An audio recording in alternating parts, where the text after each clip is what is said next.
Welcome to a new update. I'm Michael. Today we're going to cover the Bitcoin bear market as the overall consensus, if I look at social media but also at the comments everywhere, is that we're going to get a continuation of the bear market, and I think that the majority is already convinced that we're going to get towards lower numbers on the markets, and that's what we're going to cover today. But also, it's the week of the Fed meeting, Wednesday evening. We're going to hear how much they are going to hike, whether they're going to do quantitative tightening, and what type of impact that will be having to the markets. That's what we're going to see after the event takes place. So all eyes on Wednesday. But before we're going to continue, we're going to cover my thoughts on the markets, and we're going to cover some PA, which we are seeing currently when it comes to the dollar, Bitcoin, but also a little bit about altcoins. Before we're going to continue, make sure to subscribe beneath, like this YouTube update. It costs you nothing, help me a lot to grow this channel. We are back with daily updates, but we're also back with a live stream. 8 p.m. Wednesday, Central European time. We're going to be live streaming the actual Fed meeting. I'll be covering it. We're going to watch it together. I'll be covering the price action and my expectation, also analysis on what we are seeing on the actual event taking place. If you want to stay tuned on the markets, we've got a premium membership where you can see all my trades. We are releasing new stuff during this week, and also we are having a newsletter 3 times a week, the latest information about the markets. We even shared ape coin setups, which were very profitable, and we have been sharing ENS in the newsletter, only $15 a month. Check it in the description beneath.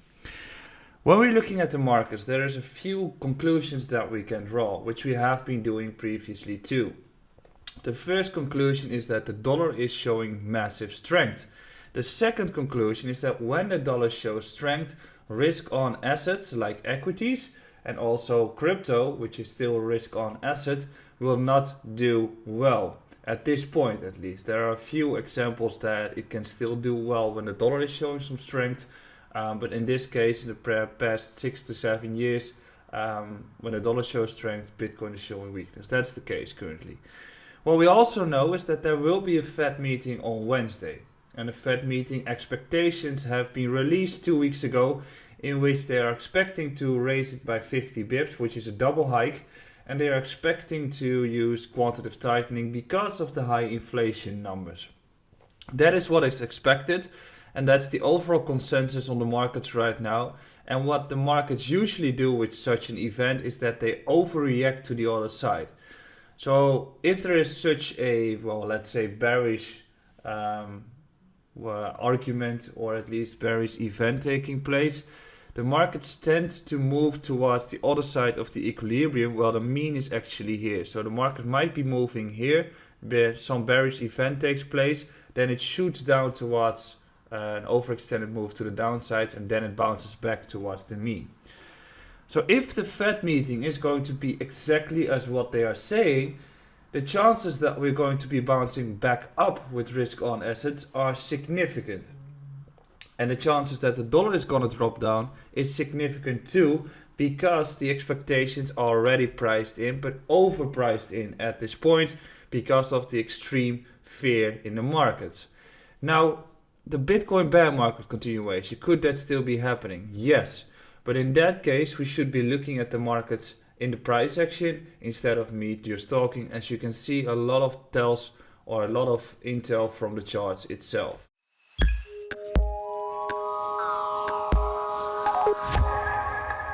And what I mean by a lot of intel from the charts itself is that with the current weakness on the altcoins and with the current movements on them and also the strength of the DXY, actually you would have been expecting the Bitcoin price action to drop way further down than what we are currently seeing.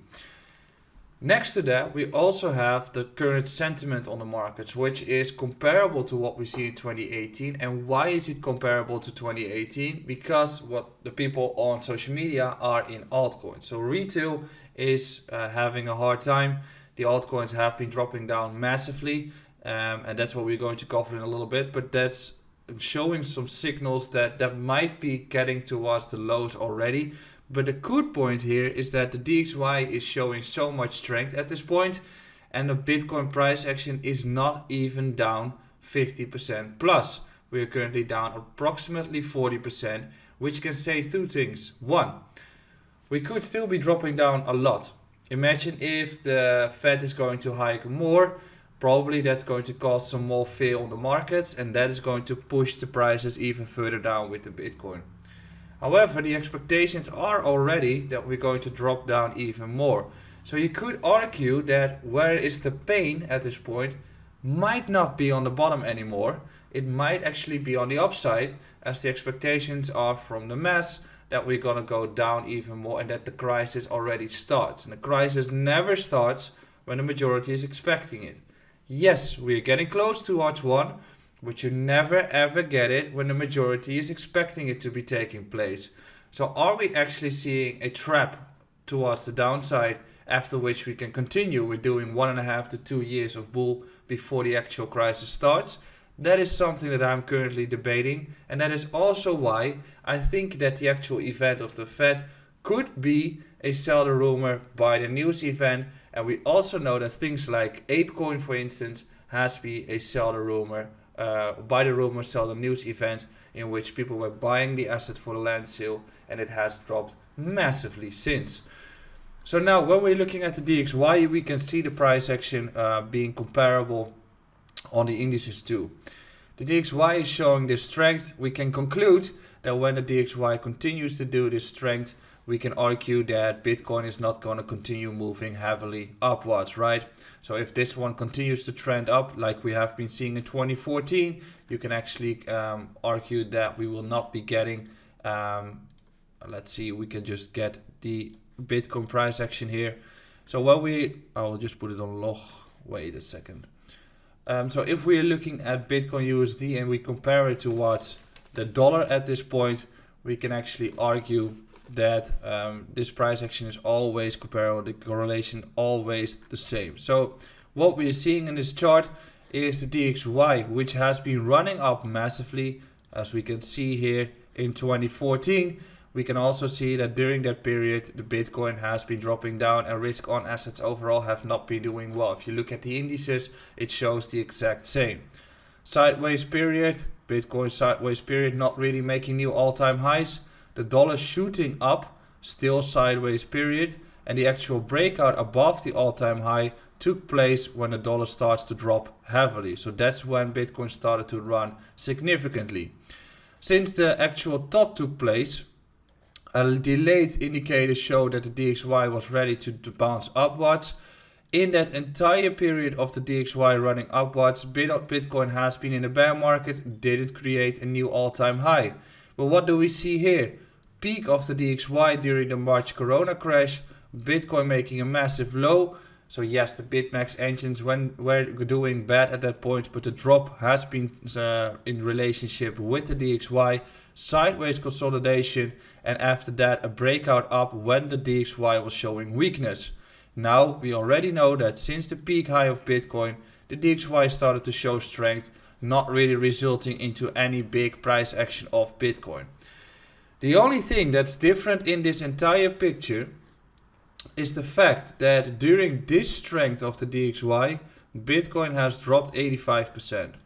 During this strength of the DXY, Bitcoin has dropped 85%. During this strength of the DXY, Bitcoin has only dropped 55% and currently it's down 40%. So we can argue that the asset called Bitcoin is getting stronger.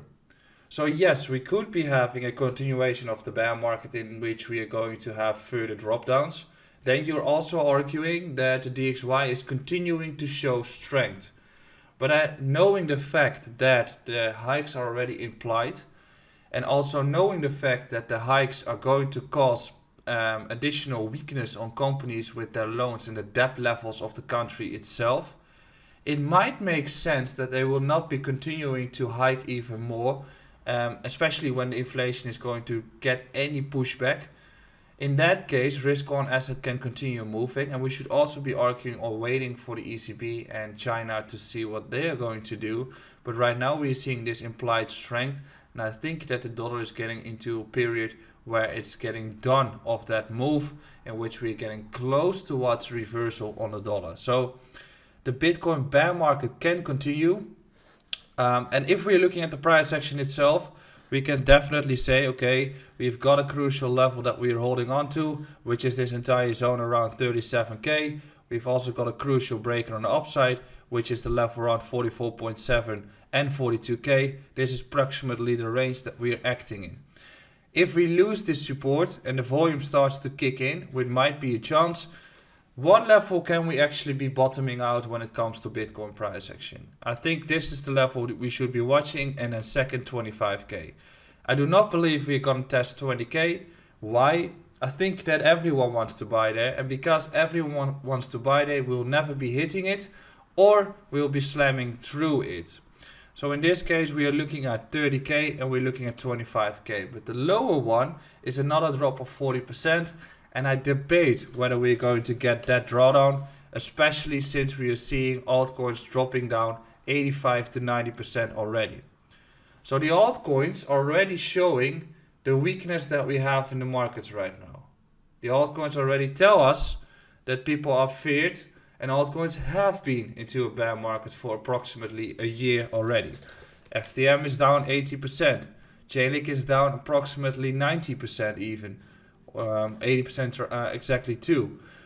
And in that case, if we are looking at the chart here, it's down 80%. Some altcoins, especially in DeFi, are down 90%. It is likely that we're going to have this downward trend, but it's also starting to feel likely that we're getting close towards the actual end of the bear market for altcoins, in which we're getting close towards a phase where we're starting to accumulate those positions, making ourselves ready for the next bull cycle, in which the impact of the hikes will diminish away. So I think that the hikes itself will definitely be making ourselves or making a short-term reaction on the price, but overall the shift will take place afterwards. So with Chainlink, for instance, it is very comparable to the previous bear market. We can see it in those after those impulse waves too. Impulse move, bounce, dead bounces, and then a new bull phase starts to happen. In that case, I'll be looking at $8 for a potential play. If Bitcoin goes to 25k, it goes down approximately 40%, and altcoins will be going in this range. I do not expect that. Yes, the odds of going towards 30k are definitely there because of short-term reactions based on the hikes. So in that case, the bear market continues. But you should also be realizing that the bear market has been taking place for a year already on the altcoins. And you should be realizing that most of them are down a lot. Bitcoin is showing strength by staying only 40% down. Yes, we could be going down towards 30k. I'm not saying that we couldn't. I'm saying that we could, based on the levels, based on the fundamentals. We should be arguing and watching that. But you should also realize that it's giving you massive opportunities. And I think that it's a beautiful example of how cycles behave, in which they generally tend to move upwards, but also with altcoins, 1 year plus it goes down and then a reversal takes place, and the actual winners are made during a bear market. I hope you have enjoyed this update. I'll be back tomorrow. Don't forget to subscribe if you need, like this YouTube update. Check me out on Twitter and Instagram. Don't do stupid shit, and have a wonderful day.